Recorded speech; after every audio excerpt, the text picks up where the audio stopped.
call the Tuesday, June 25th, 2024 Housing and Redevelopment Authority meeting to order. The first item on the agenda is the approval of the agenda. Are there any additions or corrections? Seeing hearing none, we'd be looking for a motion to approve this evening's agenda. So moved. We have a motion by Commissioner Wooten. Second. And a second by Commissioner Mueller to approve this evening's agenda. Is there any discussion? Hearing none, all those in favor, please signify by saying aye. Aye. Opposed? Motion passes 7-0. Moving on to item 3.1 is the approval of the June 11th, 2024 HRA board meeting minutes. Are there any additions or corrections to the minutes? Hearing none, we'd be looking for a motion to approve the June 11th, 2024 HRA board meeting minutes. So moved. We have a motion Second. by Commissioner Mueller Second. and a second by Commissioner Doblinger to approve the June 11th, 2024 HRA board meeting minutes. Is there any discussion? Hearing none, all those in favor, please signify by saying aye. Aye. Opposed? Motion passes 7-0. We'll be moving on to new business. Item 5.1 is the introduction of Program Specialist 2, Kaitlin Frost. May we have the staff report? Yeah, thank you, Chair and Commissioners. I'm excited tonight to introduce Kaitlin Frost. She is a Program Specialist 2 that started with our team on Monday. She is joining the Resident Development Services team, so she'll be helping to facilitate our home improvement loan program as well as the new single-family home construction project that is we're rolling out this year as well. So, Kaitlin, if you'd like to step up and say a couple words. Hi everyone, so my name is Kaitlin Frost. I have been with the city for about 2 years. I was working with building and inspections for the past 2 years, so I do think that my previous role is going to help. I do think my previous role is going to help with my new transition. I'm super excited for this new opportunity for myself, and I'm a Bloomington resident, so it's always fun to keep staying in the city that I live in. And something fun, I love to play softball pretty much all the time. Wonderful. Welcome. We look forward to working with you. Yeah, welcome. Wonderful. Thank you. Now we'll be moving on to discussion items. Item 6.1, update on single room occupancy study planning commission work plan item. May we have the staff report? Yeah, thank you, Chair and Board. Thanks for having me. I'm Nick Johnson. I'm the Senior Planner for Long Range Planning in the city's Planning Division. So we deal with development and zoning and regulations and rules and all that fun stuff. But it's good to be before you. So the item I'm going to be presenting to you is a project on the 2024 Planning Commission Work Plan. As has been the habit or the process in the past, we try and bring housing-related projects before the HRA board to get your feedback and guidance. You present kind of a different lens or different knowledge base than the Planning Commission on these matters, so it's good to get your feedback. And I'll jump right into it. So just from kind of setting the agenda of what I plan to talk about here, so I'll try and touch base on these 6 items, provide a little background information, some current examples of single-room occupancy or co-living housing, why it's relevant or important to Bloomington, what some of our existing zoning regulations are. I'll try and not focus on that maybe too hard, but at least some of the important ones for your feedback, and then kind of discuss what where the city could go from a policy standpoint and discuss next steps. So quick, just to set the context, so there's a lot of different definitions around what this use is. These 2 definitions give you an idea of kind of the basics of what this use is considered just from a zoning perspective.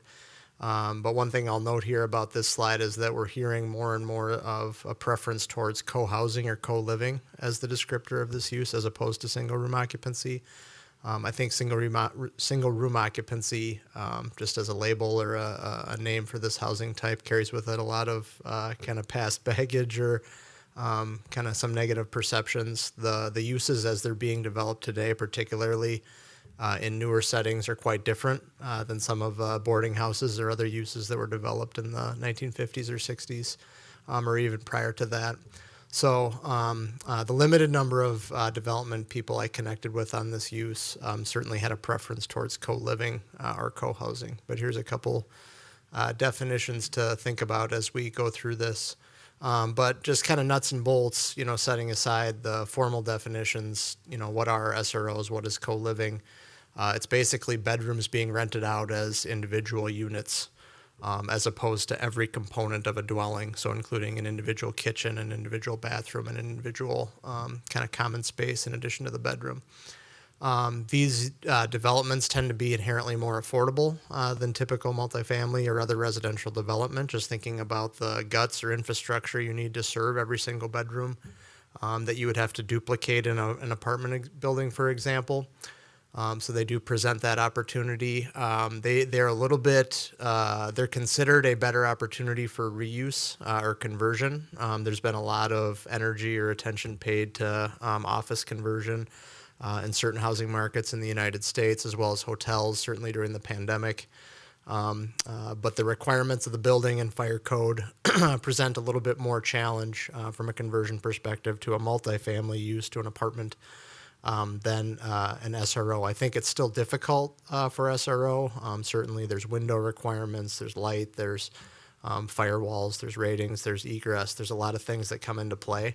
But just the feedback we've gotten is that co-living might have a little bit less hurdles than other forms of residential.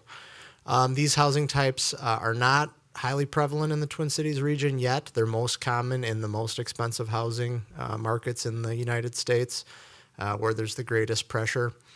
I would say, just as another context setter, is that most people assume this used to be a very large scale development, and that's actually not the case, is that you can have much smaller scale co-living environments that are even just by retrofitting a single family home or a two-family home, or in thinking about those settings.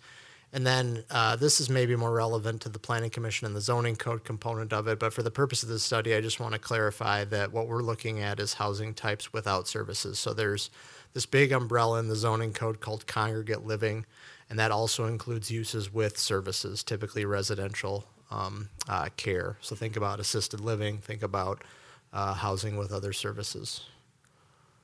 So again, just trying to set more context here. So I want to provide just a couple local examples that we found. This little mod project in St. Paul, so connected with this developer, kind of interesting in that from a zoning perspective, they're hoping to begin construction on this in August.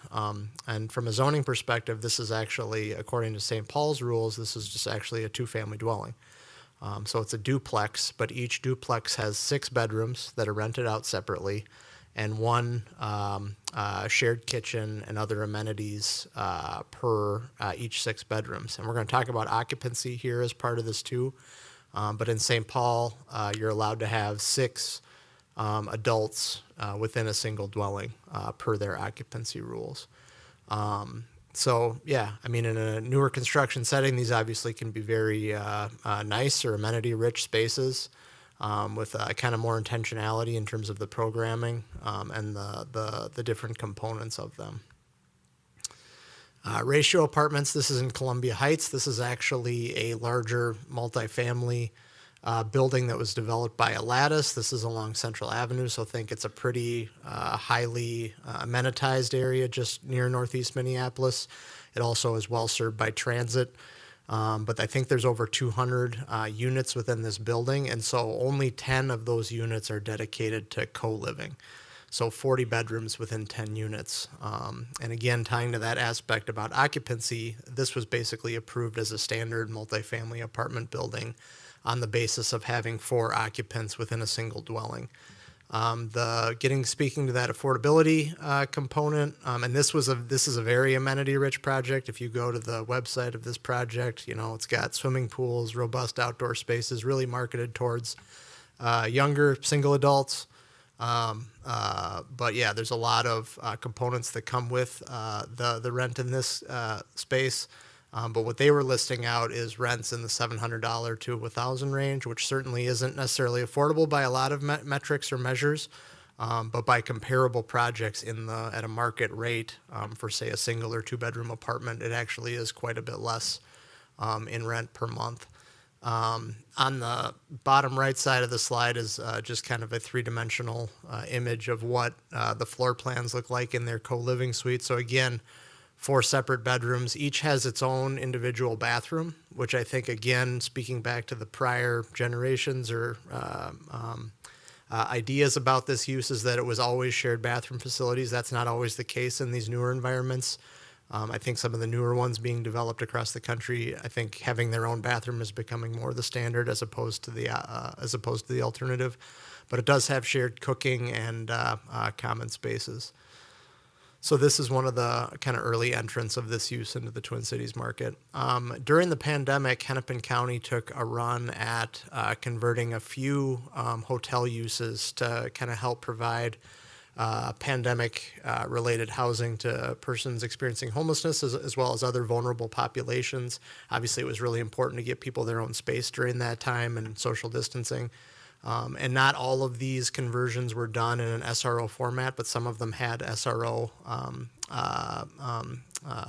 descriptors or components to them. So this was just an example of one of those conversions. I think the Hennepin County has slowed down a little bit on that since the pandemic, but certainly is still a conversion might become a thing, maybe more so for office. We'll see. There's always the expense issue. So that's a few examples. So why was this project added to the work plan? Why is it important to Bloomington? If I can just touch on a few points that from planning division's perspective, why we think it's important. The first being is that just from a demographic perspective, so Bloomington is the 4th oldest community in the Twin Cities region right now. One of the attributes or potential opportunities we see with co-living is that it could be a really good fit for older residents transitioning from single-family homes, and there's a couple reasons for that. One is the affordability component, but the other piece is something that maybe isn't obvious or clear just from the outset, is that social isolation. Wow, I'm sorry, can't talk. Social isolation is becoming more of an issue, particularly for older residents, especially in this modern, crazy world we all reside in today. And I think what some people are finding is that single-room occupancy or co-living environments could be a really positive option for some older residents, particularly if they can stay connected with friends or close connections through one of these types of environments. So as Bloomington continues to age, again, being the 4th oldest community in the region, it's something that we want to provide and expand more housing options and variety as well as affordability levels for older residents. Reuse and conversion, so we've talked about this a lot. Bloomington has a lot of office space. Bloomington has a lot of hotels. Right now, the hotel market is close up to its 2019 levels, so we're seeing less pressure on or less calls from the development community about potentially converting hotels. Hotels are back close to full again. So now we're getting a few calls about potential office conversions, but there's still a lot of movement in the office market. So it's not that companies don't need office space anymore. They just need maybe 80% or 60% of what they needed before. And so there's a lot of shuffling happening. And eventually, as that settles out, we anticipate that some offices are going to be left standing on the back end of that shuffling. And they could, some of them, not all of them, but some of them could be potential opportunities for use conversion.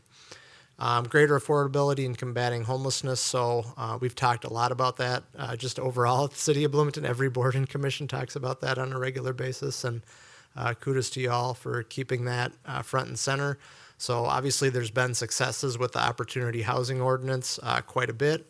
And there was the state of homelessness assessment that the city commissioned with a consultant. So there has been some increases in people experiencing homelessness in Bloomington, and providing more deeply affordable housing units is a way, obviously, to combat that and stay ahead of that trend of that increasing number. I'll have the next slide. I'll have some data behind that. We can kind of expand on that. Student housing, maybe these are ones that people don't think about right away, but Bloomington is home to 4 post-secondary educational institutions. Rasmussen, Normandale, Bethany, and Northwestern Science University. So the point there really is, for the most part, most of those student bodies, to our knowledge, are commuting students. They don't live necessarily right nearby, not Bethany. but they don't live necessarily right nearby, but there's not a lot of opportunity to live right nearby. And so we think co-living or co-housing could be a really good opportunity for students of Bloomington's post-secondary educational facilities. So there's an opportunity there. And then this last one is, Bloomington is obviously, the airport is obviously very important to Bloomington's history. There's a lot of people who work at the airport who might not be need a residence 30 days out of a month. They might need it 20 days out of a month. They might need it 15 days out of a month. People are traveling for their jobs. And so I think just based on our initial research is that co-living environments can be a positive option for people in those industries as well. And then finally, just this note, Hennepin County commissioned a task force. This obviously was on the throes and the heights of the worst aspects of the pandemic and the housing dynamics that came down from that. But they commissioned a task force report about this topic. I'm happy to say that I believe the proposed remedies or ideas proposed within the study are very much in line with a lot of the recommendations that the county is making. But I just wanted to put a note to that as well. Getting back to the affordability piece, just putting some numbers to it of recent data. I know this number changes all the time with just new developments that get approved or that are under construction. But just to reiterate with these numbers is that Bloomington has been very successful at accomplishing or achieving its Met Council 2030 goals, which just for reference is based on a regional model of what every community needs at different affordability levels. Again, the city is doing very well at the 50 and 60% AMI levels of housing, where Bloomington and every other city, frankly, is struggling is on the deeply affordable, the 30% AMI. And so you can see here, since 2021, 40 units have been approved at that level. That's only 10% roughly of our 2030 goal for the Met Council. So work there to be done. It's hard to build deeply affordable units, even that are heavily subsidized for multifamily and other types of housing. SROs provide a potential opportunity to do some good work there on the deeply affordable. And another point that a developer made to me too is that even if not getting it at the deeply affordable level, SROs or co-living has the possible opportunity of providing more generally affordable housing without subsidy, that developers can deliver this at a rent, which more residents in the 60, 70, 80% bandwidth can more easily afford. So just some data behind that. Okay, so what about our existing code? And this is the what do we do next portion of the presentation here. So I don't want to get too deep in the weeds of the zoning code, but basically we don't have a good use definition for this housing type currently in our code. We have congregate living facility. As I mentioned, that's a very broad umbrella that includes a lot of different sub-uses within it. And so as we're thinking about developing performance standards or use standards for a co-living type use, congregate living facility is really not a good fit. And so we likely have to create a new use for co-living or co-housing. We also have dormitory, but of course that's limited to university or college environments. It's related, but it's not really applicable. Currently, congregate living facilities are conditional uses in most of our high-density residential zoning districts, but they're not readily allowed in our commercial zoning districts like multifamily is. In our commercial zoning districts, there's a few limited exceptions, but you can build housing in commercial zoning districts so long as you're doing it in a mixed-use fashion, that you're providing minimum levels of commercial floor area. That's not the case for congregate living. And so one of the remedies we would propose is to allow co-housing or co-living as part of a mixed-use project in our commercial zoning districts, similar to multifamily. Dormitories are allowed in R1 only. Again, we don't need to spend a lot of time there just because of the nature of that use. And then the existing code does have use standards for congregate living, as I mentioned, institutional uses. Okay, some time to spend here. So as I mentioned in the St. Paul example, so as well as in the Columbia Heights example, again, in speaking to one of the developers that I connected with on the project, is that, if there's the lowest hanging fruit to support these types of housing, it's really that cities could and should increase their maximum occupancy requirements of a dwelling. So what you'll find in most cities is a definition of a family similar to Bloomington's, and that is one or more persons related by blood, marriage, or adoption, or domestic partnership, civil unions, et cetera, et cetera. So there's some legal association between the people residing within a dwelling, or no more than 4 unrelated occupants. And so the oddness, or maybe the discrepancy of that definition, is that if you have 6 brothers and sisters, even if you had 8 brothers and sisters in a dwelling, you could all reside, even if you were all adults currently, according to this definition. State law also allows group homes, residential care, group homes up to 6 people. And so in these 2 examples, these are all occupancies of 6, and maybe in the case of family, even more than that. But if you're unrelated and don't need housing with services, or then you're limited to 4. So there's a little bit of a discrepancy there. Anecdotally, so I'll get to that one next maybe, but anecdotally, there is a number of rental properties over the years. I spoke with environmental health about the rental housing program. And just one of the aspects of this definition that I think is difficult is that it doesn't really recognize the complexity of human relationships in 2024, right? So there is definitely a component of equity in this definition that does need to be examined. And right now it's in the zoning code. Some of you might be aware that this language was removed from the rental housing code by environmental health a couple years ago. But functionally, this regulation still remains in place.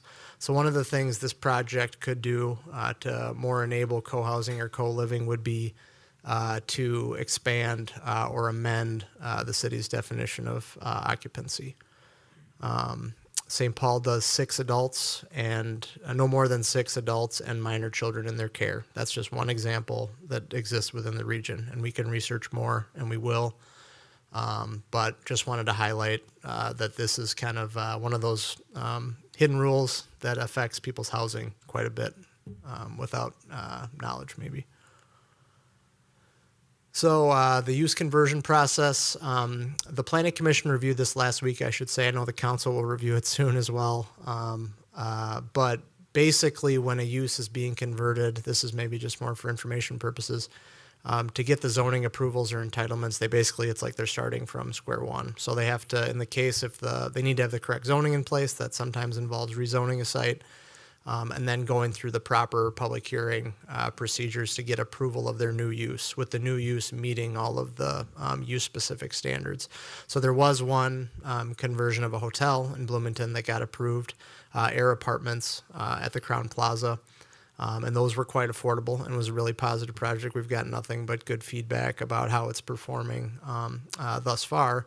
But just from a perspective of kind of the process, maybe just for information purposes, it's basically like they were starting over from scratch, reusing an existing building. So there is some potential ways, depending on how much the city wants to incentivize the reuse of buildings, that you could kind of alleviate or make the standards a little bit less restrictive for conversions. I think the decision point about when to move forward that will depend on the state of the office market. If the office market is doing very poorly and there really is more desire to reuse some of those spaces, then that's something that could look at, or the city could preemptively want to try and move that forward quicker on the basis of affordability. But something that was discussed at Planning Commission, which I think is correct, is that conversions are costly and difficult, just from a standpoint of compliance with the building and fire codes. So just some questions. Again, I'm not necessarily trying to spur on the HRA to answer all these policy questions, but these are the questions we shared with the Planning Commission first, and it's good to get your feedback on this bigger picture item for sure. Does the city want to support or enable more and larger SROs or co-living developments? If yes, there's multiple actions we can take. Should a new use category be created? On that point, I want to emphasize that if I didn't point this out adequately before, it's that SROs and co-housing can be created in low-density residential environments already. That's the point I was trying to make about the environmental health team, is that you would historically have some informal SROs or co-living arrangements in rented properties in Bloomington, and they operated just fine, and they were good rental housing. Not many property owners would want to do out 4 separate subleases, because obviously the roommates need to work well together, and they all have different kind of time components, but some did, and they functioned okay. So the new use category would primarily be geared at larger SROs or co-living environments, not the smaller ones that happen more informally. Should SROs or co-living be allowed in commercial zoning districts? So again, this is just the less discretionary actions, the less hurdles you put in front of the development community, and rezoning is always a big one because the city has a high level of discretion with rezoning actions, is a way to encourage the use. The more districts you allow it in, the more potential opportunities that exist. And then should the city create use standards? In doing our research, we've seen some cities establish, say, minimum common space per bedroom. They can incentivize bathrooms in each unit. There's certain things that the city can do just from a regulatory perspective for these larger ones that might make some sense. And yeah, happy to take questions anytime. Commissioner Wooten. I've had some interaction or activity with SROs with some of the work that I do. Co-living, there is definitely a difference between the two. Most of the SROs I've dealt with have been in conversion, family units, versus buildings. So the 2 things that come up in my mind, would be governance policies relative to those SROs as it relates to, the rules and the qualifications for individuals to get in them, as far as backgrounds and things of that nature. The other is a tax implication. What that would entail, given that these individuals who are occupying a space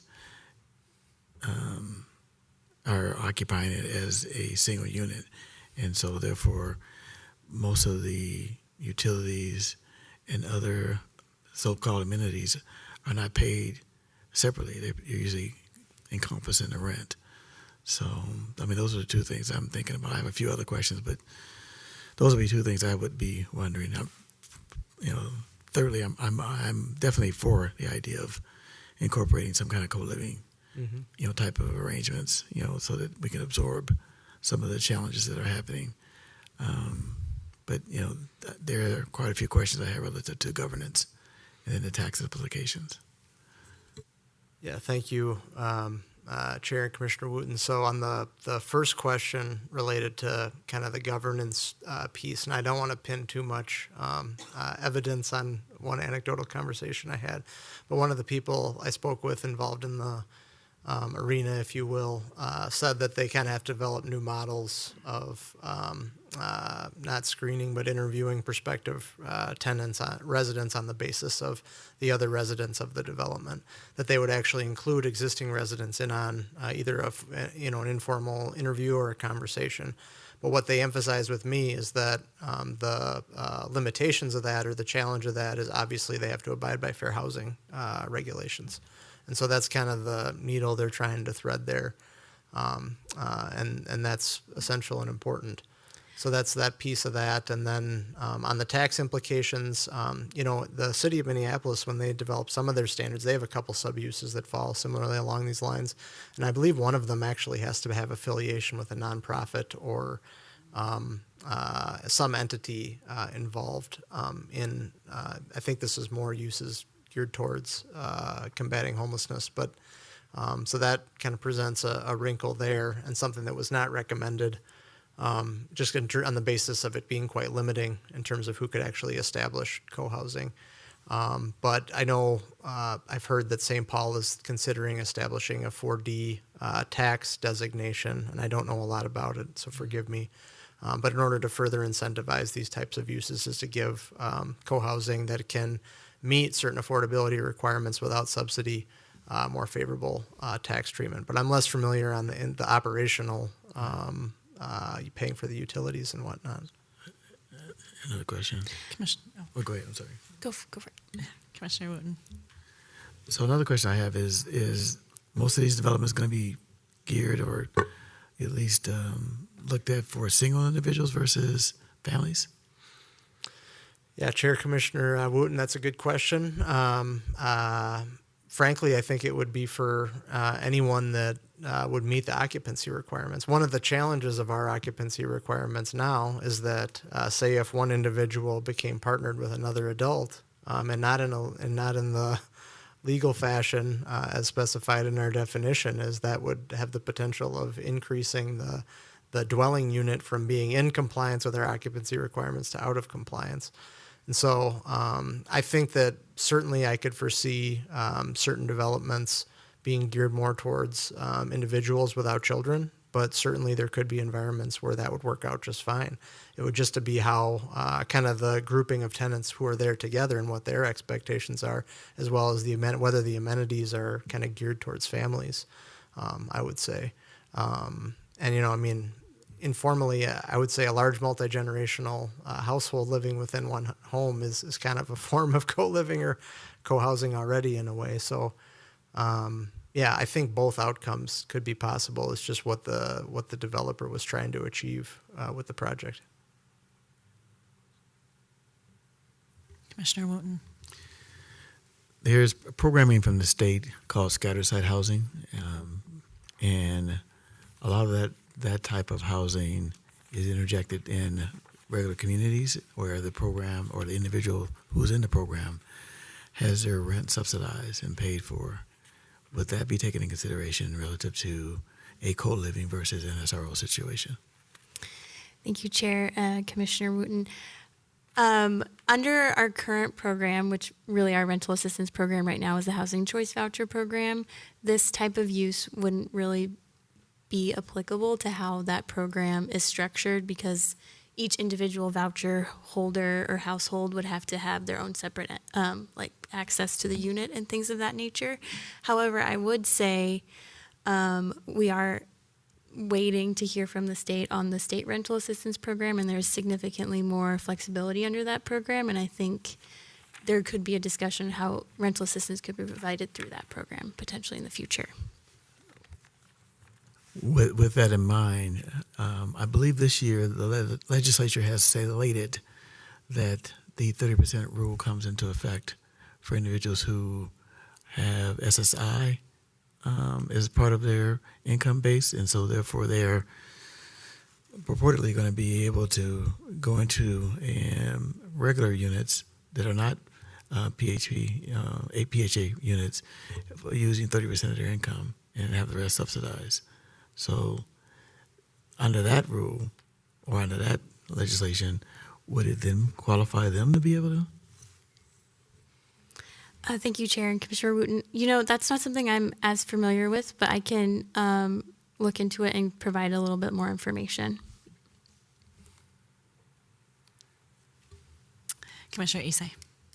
Yeah, I just wanted to say I think this is a very good idea. It's been done before in a few other states. I've kind of read a little bit about it, and yeah, it just makes sense to me. The need for housing is increasing. I would like to say, though, that if that rental assistance or the benefits could still be woven into this, I think it would be even more ideal, and maybe that could be done through maybe some type of incentives for these developers. But overall, yeah, I'm in full support of this. I think it's just a good idea. And also, I really like the fact that you mentioned the social isolation aspect. Older adults, I've heard of some of these kind of co-ed living spaces where you have older adults and like students together and they kind of keep each other company, which I think is really interesting. But yeah, I think it brings the community together, and overall it's just something I'm in support of. Thank you. I actually do have one question. I know, I think it was 2 years ago, maybe we had a discussion about ADUs, and part of that was like tiny homes and co-living that way. I'm kind of wondering if that could kind of be integrated into this as well, just because I also like that tiny home, and I know there is funding out there for those type of projects right now. I know that there's a lot of community organizations that are building these individual tiny homes for homeless or for affordable housing.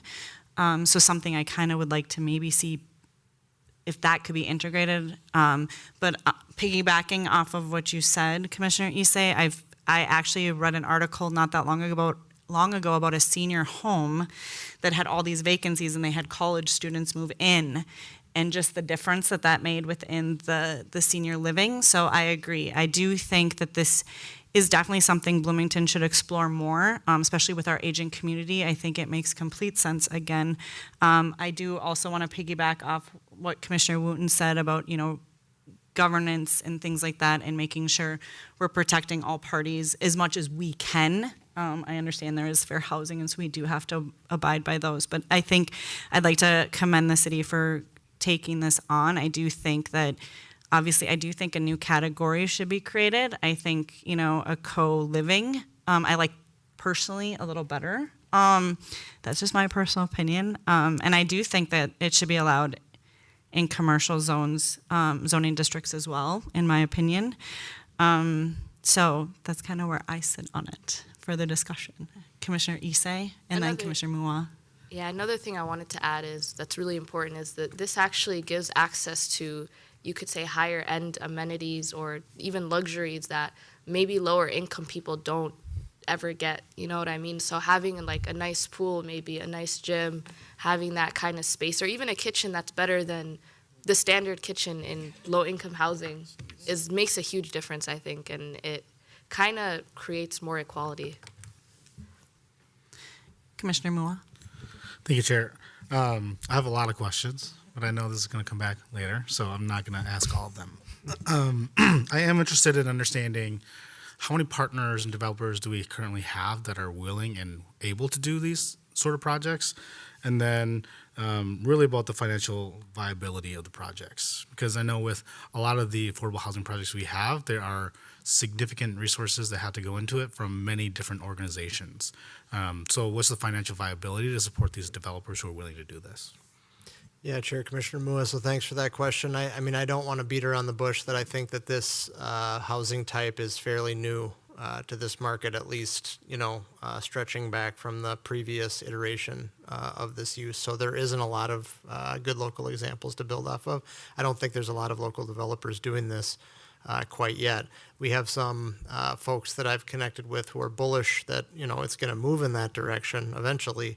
But really, that'll tie directly to the ability for people to pay rents on typical multifamily prior to kind of taking this bigger step. Aladdis, that project in Columbia Heights, I mean, you saw what they did there. It was an over 200 unit building, and they only designated 10 of those units of the 200 to be co-living. And so I think it's just a little bit of a foreign concept or a new concept for residents of the Twin Cities region. But I mean, people are there's a lot more mobility now than prior generations. So people go live in other, even more housing constrained regions, and they become more familiar or accustomed to this form of living, and it becomes more preferable or more exciting for folks. So on that point there, in terms of like the pro formas and, what affordabilities can be achieved with or without subsidy, it's hard for me to know the specifics without getting into people's pro formas, of course. I did attend a session at the National Planning Conference that did some very big back of the envelope math. I'll try and dig that up for you when I come to the city council. But it was very back of the envelope, I would say. Very big, broad numbers. But I mean, I think the point of that exercise in that session was just kind of speaking to the opportunity that exists. But the challenge will be is that, building and fire codes are what they are. They do change some over time. But there does tend to be some significant hurdles or barriers within the building and fire codes for conversion to residential uses. And I mean, it's well intended. It's to protect people in their domicile, right? But it can make conversion difficult. Yeah.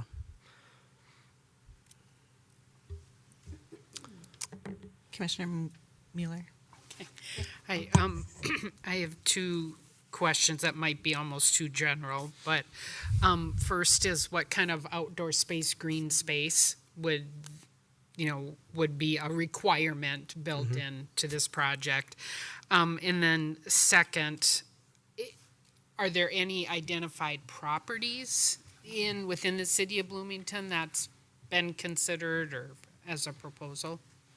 Yeah, Chair Commissioner Mueller. So on the first question, as far as use standards go, and that's what I was talking about with use standards, is multifamily has a common open space requirement per unit, right? And so one of the exercises we do when we review multifamily is, okay, you have this many units, you need this much open or green space. There's also some incentives within the Opportunity Housing Ordinance that provides a little bit relief to some of that just to make things pencil. But I mean, the easy thing to do would apply the same metrics as multifamily to co-living.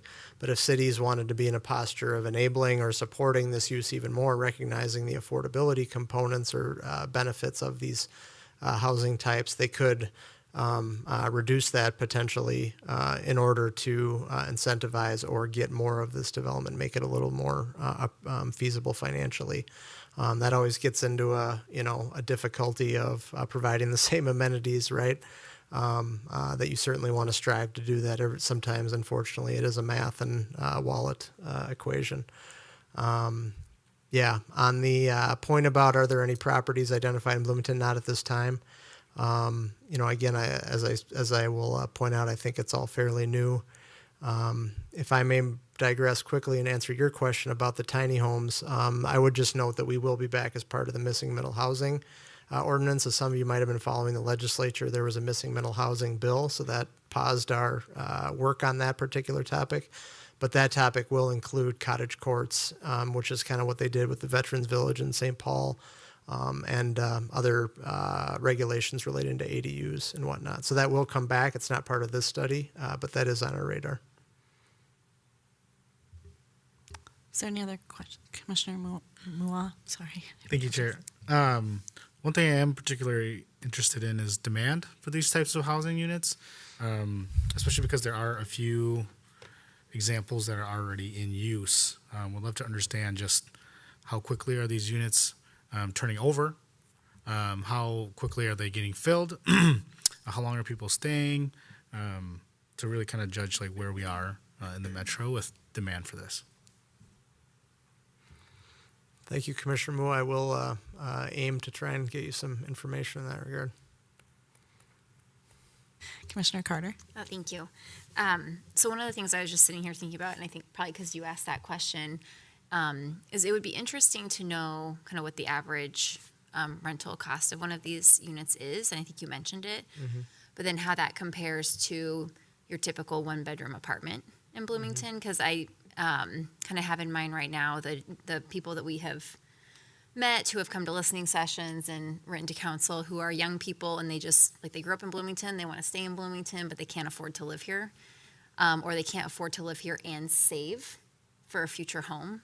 And so I see these types of living spaces as also opportunities for people who are struggling to, afford market rate rents in the city, but, want to stay here and eventually buy a home here. And it's just, I feel like it's kind of a pathway for people. So I will leave my comments there since there will be a lot more discussion. So.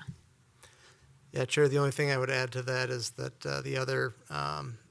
the one dynamic of, I think, or one subset of people that this use might be most appealing to is recent college graduates. Obviously in larger cities that's the case. But to that point about saving, people want to save money for to buy a property or buy a home, and they also want to use their funds for travel or for other things. So, this just is another tool in the housing toolbox that cities can offer to give people options. Commissioner Wooten? I think you mentioned earlier, you asked about whether there were projects or at least space available. Well, given that question, are we looking at the first example being a conversion or a build-out? Chair, if I had to guess in Bloomington, I would say it'd be more of a residential to residential conversion. That's just my anecdotal guess. But I think with the right office building, it could be done if got at the right price. Because I think it takes quite a bit of funding to retrofit an office building, and it would have to be the right one. It would have to have the right floor plate.